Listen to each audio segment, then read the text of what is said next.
नमस्कार दोस्तों, मैं हूं सुप्रतिम बैनर्जी। आज की कहानी बहुत दुखद है और दुखद होने के साथ साथ बहुत शॉकिंग भी है, बहुत अजीब भी है। ऐसा मैं क्यों कह रहा हूं? जब आप कहानी को सुनेंगे आपको भी ये बात समझ में आएगी।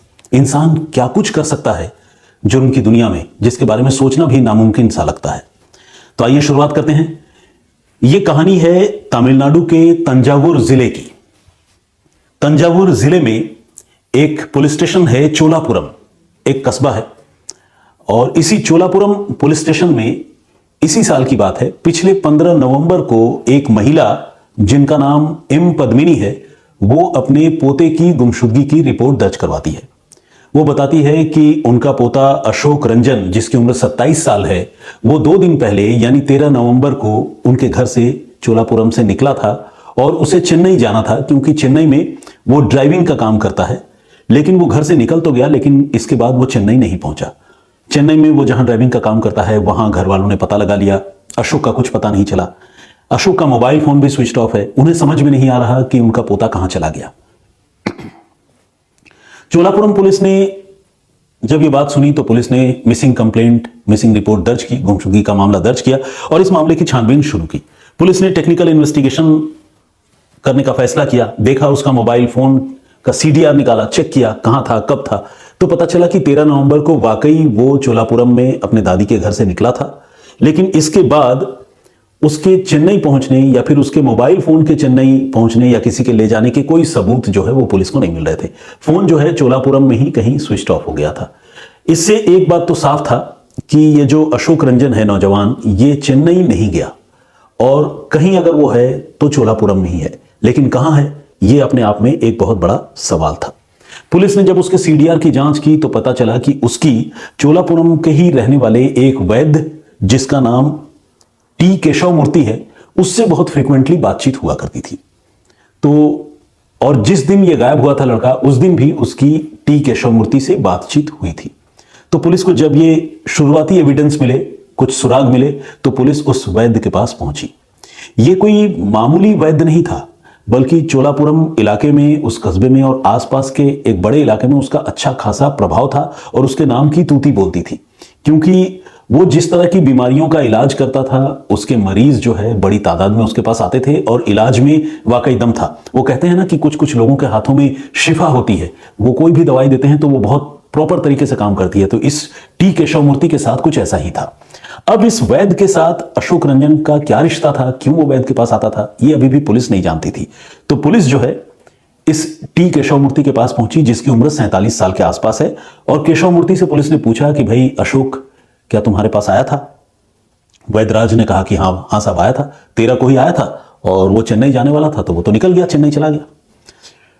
अब जब वैद्य ने ये बात कह दी तो पुलिस के पास और कुछ पूछताछ करने के लिए बचा नहीं। पुलिस को लगा कि जब वैद्य बोल ही रहा है और इस तरह का कोई एविडेंस है नहीं कि वो वैद्य के पास ही हो या उसके घर में हो या वैद्य ने कहीं उसको भेजा हो, तो फिर वैद्य से और पूछताछ करने का कोई रास्ता पुलिस के पास नहीं बचा। तो पुलिस वापस लौट आई और पुलिस को लगा कि ठीक है, वो किसी और तरीके से अशोक रंजन के बारे में पता करने की कोशिश करेगी। इस बीच मैं आपको उस वैद्य के बारे में थोड़ी और जानकारी दूं। ये केशव मूर्ति जो है वो महज 10वीं जमात तक पढ़ा हुआ था, यानी क्लास 10th तक। इससे ज्यादा उसकी शिक्षा नहीं थी। लेकिन इसके बावजूद उसने कुछ साल तक एक वैद्यराज के यहां जाकर ट्रेनिंग ली और जो आयुर्वेदिक ट्रीटमेंट का जो तौर तरीका होता है उसे बहुत बारीकी से सीखा, समझा और पिछले 15 सालों से वो तंजावुर में रहकर वैद्य के तौर पर प्रैक्टिस कर रहा था।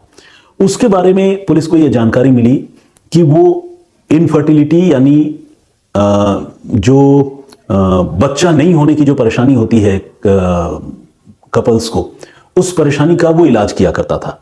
साथ ही इम्पोटेंसी यानी नपुंसकता का भी वो इलाज किया करता था और बहुत सारे लोगों को वो यौन शक्तिवर्धक दवाएं भी दिया करता था। और एक हैरानी की बात यह थी कि उसके इन्हीं ट्रीटमेंट्स की वजह से उसके पास अच्छा खासा फुटफॉल था, अच्छा खासा क्राउड था, उसके मरीजों की संख्या जो है काफी ज्यादा थी। पुलिस को छानबीन के दौरान पता चला कि हर महीने कम से कम 50 लोग तो उसके पास आते ही थे, जिनको वो ट्रीट किया करता था, दवाएं दिया करता था। और चूंकि उसकी दवाएं काफी असर करती थी, तो इसकी वजह से वर्ड ऑफ माउथ से टी केशव मूर्ति का बड़ा नाम उस इलाके में हो गया था और उस वैद्य के पास लोगों का आना जाना लगा रहता था, यानी वो वैद्य काफी मशहूर भी था। अशोक रंजन भी उसके पास आता था। तो क्या अशोक रंजन को कोई परेशानी थी या उसे कोई दिक्कत थी? पुलिस ने उसके घर वालों से यह भी पूछा, लेकिन घर वालों ने ऐसी किसी परेशानी के बारे में नहीं बताया, क्योंकि अशोक ने अपनी किसी परेशानी का जिक्र अपने घर वालों से नहीं किया था। लेकिन चूंकि सारे मामले की तफ्तीश केशव मूर्ति वैद्य के पास जाकर ही ब्लॉक हो गई, उससे आगे और बातचीत बढ़ नहीं पाई, क्योंकि उसने तो मना कर दिया कि अशोक चेन्नई चला गया है। तो पुलिस के पास इस मामले को आगे बढ़ाने का कोई जरिया पुलिस को सूझ नहीं रहा था।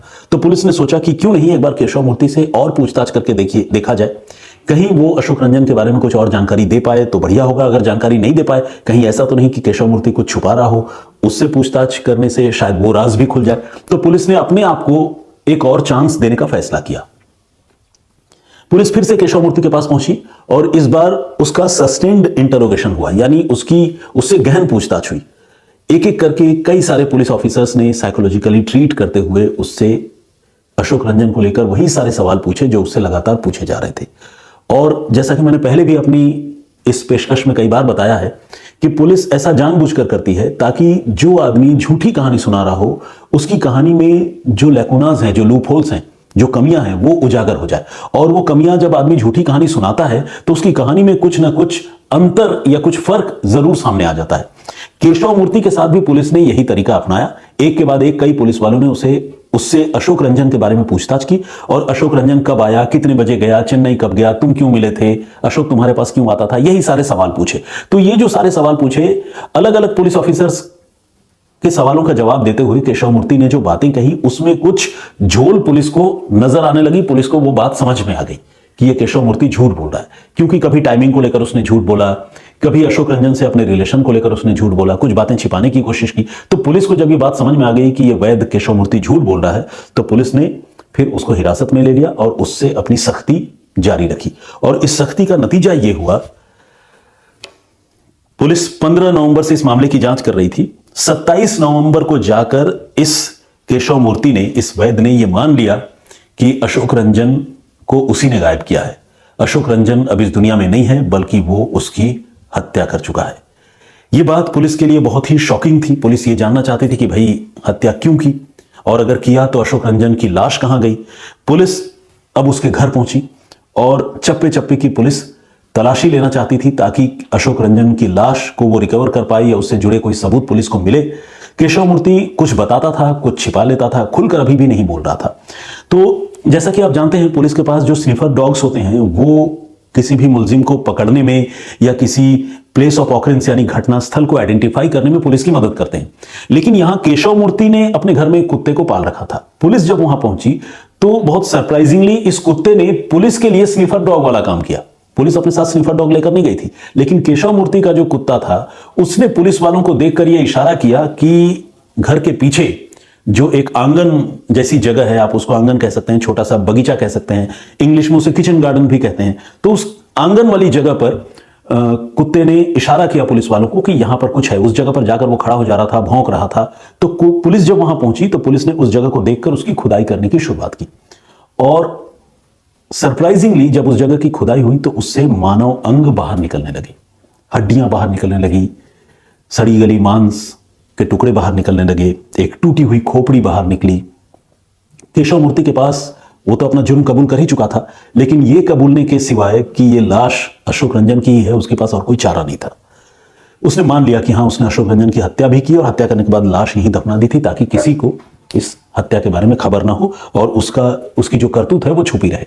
लेकिन जब पुलिस ने लाश को बाहर निकलवाया तो पुलिस ये देखकर हैरान रह गई कि उस डेड बॉडी में से कुछ इंटरनल ऑर्गन्स गायब हैं। ये अपने बात में बड़ी अजीब बात थी। चलो हत्या तो कर दी, कोई दुश्मनी होगी, कोई रंजिश होगी, लाश निपटाने के लिए उसे गाड़ भी दिया, दफना दिया, लेकिन इंटरनल ऑर्गन के गायब होने के पीछे क्या वजह हो सकती थी? पुलिस को एक बार भी लगा कि शायद ये ऑर्गन ट्रेड का मामला हो सकता है, यानी केशव मूर्ति ने हत्या की हो और हो सकता है कि शरीर के कुछ अंग उसने किसी पैरामेडिक्स को या किसी हॉस्पिटल को या किसी डॉक्टर को बेच दिए हो, या हत्या करने से पहले ही उनके साथ कुछ इसने सांठगांठ की हो कि वो लोग ऑर्गन चुरा करके ले गए हों, फिर इसकी हत्या कर दी हो। कुछ इस तरह की बात पुलिस को लग रही थी। तो पुलिस ने जब इंटरनल ऑर्गन जो गायब थे, खासकर लिवर, ब्रेन और कुछ इस तरह के ही ऑर्गन्स, उसके बारे में जब पुलिस ने केशव मूर्ति से और सख्ती से पूछताछ की तो केशव मूर्ति ने जो बात बताई उसे सुनकर इस मामले की तफ्तीश कर रहे पुलिस वाले चौंक गए, उनके पैरों तले जमीन खिसक गई। और यही वो बात है जिसकी वजह से मैं स्टोरी के शुरू में ही आप लोगों को कह रहा था कि यह स्टोरी बहुत हैरान करने वाली है। केशव मूर्ति ने बताया कि वो उन ऑर्गन्स को पकाकर खा गया है। यह बड़ी अजीब बात थी कि कोई इंसान किसी इंसान को खा भी सकता है। हालांकि देखिए, ऐसा नहीं है कि पहली बार कैनिबलिज्म यानी आदमखोर वाली बात सामने आ रही है कि कोई इंसान किसी इंसान को खा लेता है। निठारी वाले मामले में भी हमने देखा है, सुरेंद्र कोहली पर इस तरह के इल्जाम लगे थे, और भी बहुत सारे ऐसे मामले हैं। लेकिन जितनी बार भी कैनिबलिज्म यानी आदमखोर प्रवृत्ति वाली बात सामने आती है, कोई इंसान किसी इंसान को मारकर उसके अंग पकाकर खा लेता है, तो वो बात डाइजेस्ट करने में और उस बात को समझने में, अपने आप को समझाने में बड़ी तकलीफ होती है। तो मुझे तो होती है, और इसी वजह से मैं बार बार इसे बहुत शॉकिंग कहकर आप लोगों को भी बताने की कोशिश कर रहा हूं। तो खैर, उसने ये मान लिया कि उसने ये मानव अंग पकाकर खा लिए हैं। अब पुलिस ने पूछा कि भाई, तुमने अशोक रंजन की हत्या क्यों की? हत्या तो कर दी, लाश के टुकड़े भी मिल गए, हत्या क्यों की? तो उसने इसके पीछे भी एक और शॉकिंग स्टोरी बताई। लेकिन इसी बीच जब उस आंगन की, उस कोर्टयार्ड की खुदाई हो रही थी, तो इसमें एक और कहानी में एक ट्विस्ट आ गया। हुआ यह कि पुलिस को उस आंगन से खुदाई करने के दौरान एक इंसानी जबड़ा मिला जो बिल्कुल इंटैक्ट था, यानी वो जबड़ा, उस जबड़े में कोई टूट फूट नहीं थी। पुलिस और फॉरेंसिक टीम ने जब इन सारी चीजों को इकट्ठा किया तो पुलिस ये देखकर हैरान रह गई कि वो जबड़ा बिल्कुल इंटैक्ट था, जबकि अशोक रंजन की जो हत्या हुई थी, चूंकि उसका ब्रेन पकाकर वो खा गया था केशव मूर्ति, तो उसकी खोपड़ी जो है वो बुरी तरह से क्रश कर दी गई थी, तोड़ दी गई थी। ऐसे में उसके जबड़े का इंटैक्ट होने का कोई सवाल ही नहीं था, और उसका टूटा हुआ जबड़ा जो है ऑलरेडी पुलिस जो है टुकड़ों में रिकवर कर चुकी थी। इसके बाद अगर वहां से एक इंटैक्ट जबड़ा, बिल्कुल साबुत जबड़ा जमीन के नीचे से बरामद हुआ, तो यहां पुलिस को लगा कि अरे ये तो मामला और भी गंभीर है। अशोक रंजन के अलावा भी क्या यहां किसी की लाश दफनाई गई थी? पुलिस को अब ये अंदेशा लगने लगा। पुलिस ने फॉरेंसिक एक्सपर्ट से राय ली, उस जबड़े का और अशोक रंजन की खोपड़ी का मिलान फॉरेंसिक एक्सपर्ट्स ने किया, और जो रिपोर्ट एक्सपर्ट्स ने दी उससे यह साफ हो गया कि वहां पर सिर्फ अशोक रंजन की नहीं बल्कि और भी किसी इंसान की लाश दफनाई गई थी। यानी केशव मूर्ति ने अशोक के अलावा किसी और की भी हत्या की थी। यह आदमी कौन था? यह किसकी हत्या कर दी? यह भी अब पुलिस को जानना था। तो पुलिस को अब 2 हत्याओं का पता चल गया। पुलिस ने इसी इरादे से चोलामंडलम का जो इलाका है, चोलापुरम, उस चोलापुरम इलाके में 2021 से जो लोग गायब हुए थे उनके बारे में पुलिस ने जानकारी जुटाने की शुरुआत की। कुछ मिसिंग कंप्लेंट्स का पता किया। इनमें से एक नौजवान के बारे में पुलिस को पता चला जिसका नाम मोहम्मद अनस था। मोहम्मद अनस गायब था, और मोहम्मद अनस के साथ और अशोक के साथ कॉमन बात यह थी कि ये दोनों इसी केशव मूर्ति के टच में थे, और गुमशुदगी से पहले भी केशव मूर्ति से मोहम्मद अनस की बातचीत हुई थी। इसके बारे में गुमशुदगी की रिपोर्ट लिखवाने वाले मोहम्मद अनस के घर वालों ने भी पुलिस से बातचीत में इसकी पुष्टि की। तो पुलिस ने अब यह पूछा केशव मूर्ति से कि भाई, वो जो हत्या हुई थी वो हत्या क्या तुमने मोहम्मद अनस की थी? तो पहले वो रिलक्टेंट था, क्योंकि वो बहुत हार्ड नट जिसे कहते हैं ना, कि सख्त टाइप का आदमी है, आसानी से कबूल नहीं रहा था। तो जब पुलिस ने उससे सख्ती की तो उसने माना कि हाँ, इससे पहले उसने जो हत्या की थी वो मोहम्मद अनस की ही हत्या की थी, और वो जबड़ा जो उन्हें मिला है वो मोहम्मद अनस का ही जबड़ा है, क्योंकि उसने अनस की लाश भी यहीं दफनाई थी। अब उस हत्या को जाहिर है कुछ साल गुजर चुके हैं, तो ऐसे में जबड़ा रिकवर हुआ तो पुलिस को अब दूसरी चीजें भी वहां से रिकवर करने की जरूरत आन पड़ी, और पुलिस उस इन्वेस्टिगेशन में लगी रही। इस बीच पुलिस ये जानना चाहती थी कि आखिर ये केशव मूर्ति नाम का जो वैद्य है ये नौजवानों की हत्या क्यों करता है, और क्या इसने इससे भी ज्यादा नौजवानों की हत्या कर रखी है, खासकर पुरुषों की हत्या कर रखी है। तो इसके बारे में अभी पुलिस इन्वेस्टिगेशन कर रही है, ताकि पुलिस ये पता कर सके कि क्या इसने सिर्फ 2 ही लोगों की जान ली है या फिर इससे ज्यादा लोगों की भी हत्याएं की है। इससे जब पूछताछ हुई तो यह पता चला कि उसने मोहम्मद अनस के शरीर के कुछ टुकड़े भी कंज्यूम कर लिए थे, खा लिए थे, और कुछ बचे हुए टुकड़े उसने अपने पालतू कुत्ते को भी खिलाए थे। अशोक रंजन के शरीर के कुछ हिस्से भी उसने अपने उस कुत्ते को खिलाए थे, जिस कुत्ते ने लाश ढूंढने में पुलिस की मदद की, जो केशव मूर्ति वैद्य का ही कुत्ता था। अब पुलिस ने पूछा, पुलिस को सारी बातें पता चल गई, लेकिन यह नहीं पता था कि मर्डर का रीजन क्या है, मोटिव क्या है। तो पुलिस ने केशव मूर्ति से उस बारे में भी इंटरोगेट किया, और केशव मूर्ति ने जो कहानी बताई वो कुछ यूं है कि जो भी नौजवान उसके पास आता था या उससे अपनी सेक्सुअल पावर बढ़ाने के लिए कुछ दवाई वगैरह लेने के लिए आता था, उन नौजवानों को वो अपनी बातों में फांसता था और वो उनके साथ फिजिकल रिलेशन बनाने के लिए उन्हें मजबूर करता था। बहुत सारे नौजवान दवाई लेने के चक्कर में और अपनी स्टेमिना तथाकथित बढ़ाने के चक्कर में इस केशव मूर्ति के साथ जो है फिजिकल रिलेशनशिप को एक्सेप्ट कर लेते थे, वो कंटिन्यू भी करते थे। अशोक रंजन के साथ भी केशव मूर्ति का कुछ ऐसा ही रिलेशन था और मोहम्मद अनस की जो हत्या हुई थी उसके साथ भी केशव मूर्ति का कुछ ऐसा ही रिलेशन था। यह बात केशव मूर्ति ने अपनी कबूलनामे में कबूल की है। लेकिन जब जब इस तरह का कोई लड़का जो केशव मूर्ति के रिलेशन में होता था, उसके टच में होता था, जब वो लाइफ में आगे बढ़ना चाहता था, जब वो शादी करना चाहता था और केशव मूर्ति के मायाजाल से, उसके चंगुल से निकलना चाहता था, तब केशव मूर्ति हिंसक हो जाता था और उनकी हत्याएं कर दिया करता था। अनस की हत्या उसने इसी वजह से की थी और अब इसने यह बताया है कि अशोक रंजन भी कुछ दिनों के बाद अपनी शादी की बात उसे बता चुका था, शादी करने वाला है, इसीलिए उसने इनसिक्योरिटी की वजह से उसने अशोक रंजन की भी हत्या की। पुलिस को यह बात कंफर्म करनी थी कि यह आदमी जो बोल रहा है ये इस बारे में भी सच बोल रहा है या झूठ बोल रहा है, क्योंकि अब तक वो बहुत सारी चीजें झूठ बोल चुका था। तो पुलिस ने अशोक के दादी पद्मिनी और बाकी घर वालों से भी बातचीत की और पूछा कि क्या अशोक की शादी होने वाली थी, तो उन्होंने कहा कि हाँ, अगले साल अशोक की शादी तय थी और हो सकता है कि वो शादी से पहले जो है इस वैद्यराज के पास जाता हो। उन्हें इसके बारे में जानकारी नहीं है, लेकिन इतना तय है कि अशोक की शादी होने वाली थी। तो घर वालों का यह कहना पुलिस के इन्वेस्टिगेशन में उस पॉइंट को कोरोबोरेट कर रहा था जिस पॉइंट पर वैद्य केशव मूर्ति यह बता रहा था कि वो अशोक की शादी की खबर सुनकर इनसिक्योर हो गया था, उसके साथ वो रिलेशनशिप में था और चूंकि वो अशोक को खोना नहीं चाहता था, लेकिन अशोक शादी के लिए रिलक्टेंट था, तो उसने गुस्से में आकर अशोक की हत्या कर दी। अशोक की हत्या के बारे में उसने बताया कि 13 नवंबर को जब अशोक चेन्नई के रास्ते में, चेन्नई जाने से पहले उससे मिलने पहुंचा, तो उसने अशोक को कुछ दवाएं देने की बात कही और दवा देने के नाम पर उसे एक ड्रिंक पीने के लिए दिया और बताया कि इस ड्रिंक के पीने के बाद उसकी ताकत, उसकी स्टेमिना, उसकी यौन शक्ति काफी बढ़ जाएगी। तो अशोक ऐसा चाहता था। तो जैसे ही उसने वो ड्रिंक पिया, उस पर नशा छाने लगा। असल में ये ड्रिंक कुछ उस तरह की दवाई का ड्रिंक नहीं था, बल्कि नशे की डोज थी, उसमें खुराक थी। और जैसे ही वो नशा उस पर छाया तो केशव मूर्ति को लगा कि यही सही मौका है और नशे की हालत में उसने अशोक की हत्या कर दी। और अशोक की हत्या करने के बाद फिर उसके लाश को ठिकाने लगाने के लिए उसने प्लानिंग की।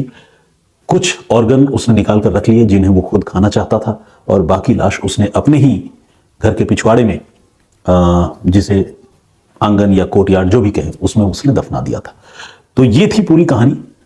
इस आदमखोर कातिल के बारे में अब सारे राज पुलिस को पता चल चुके हैं। पुलिस को बस अब ये पता लगाना है कि क्या इसने अशोक और अनस के अलावा और भी नौजवानों की हत्याएं की है या नहीं, या किसी और इंसान की जान इसने ली है या नहीं, क्योंकि ये आसानी से अपना जुर्म कबूल नहीं रहा है। एक एक करके पुलिस तफ्तीश करती जाएगी। अभी पुलिस ने वो पूरी लिस्ट निकाली है जो चोलापुरम के इलाके से लोग गायब हुए हैं और इसके मोबाइल फोन और दूसरे डिवाइसेस की पुलिस जांच कर रही है। उसमें अगर किसी की तस्वीर, किसी का कन्वर्सेशन, किसी का नाम इन गुमशुदा लोगों के नाम से मेल खाता हुआ मिलता है, तो फिर पुलिस उस केसेस को भी केशव मूर्ति से इंक्वायर करेगी, पूछताछ करेगी और फिर अकॉर्डिंगली उन गुमशुदगी के मामलों की भी तफ्तीश करेगी जिनका अंजाम शायद कत्ल के तौर पर ही सामने आएगा।